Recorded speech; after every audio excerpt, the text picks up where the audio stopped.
सभी को जय श्री राम, जय माँ भारती, वंदे मातरम। इस समय आरक्षण पर इस राष्ट्र में जो बहस छिड़ी है, हम सभी आरक्षण को समाप्त करने की बात नहीं कर रहे हैं, हम सभी आरक्षण में रिफॉर्म की बात कर रहे हैं कि जो सच में पीड़ित है, समाज से वंचित है, उसको आरक्षण मिलना चाहिए। कल चिराग पासवान जी ने बोला कि आरक्षण को कोई छू नहीं सकता। 9 बार इनके पिताजी एमपी रहे हैं, ये खुद एमपी हैं और इनकी पार्टी केंद्र में मंत्री हैं। अब बताइए इन जैसे लोगों को आरक्षण की क्या आवश्यकता है? क्या ये कभी अपनी सीट से किसी गरीब दलित को लड़ाएंगे? कभी किसी गरीब वंचित की मदद करेंगे उस सीट पर लड़ने के लिए? नहीं करेंगे।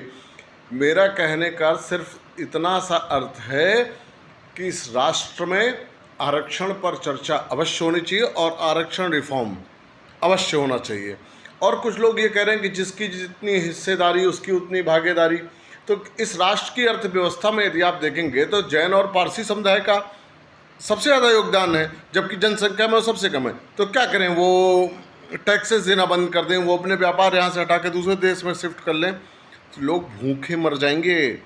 इस बात को समझिए कि जनसंख्या से आपका महत्व तो नहीं होता, आपके द्वारा किए गए कार्यों से आपका महत्व होता है। और ये जो लोग धमकी देते हैं, इसका मतलब ही ये सबल हो चुके हैं कि उनको आरक्षण से बाहर करिए।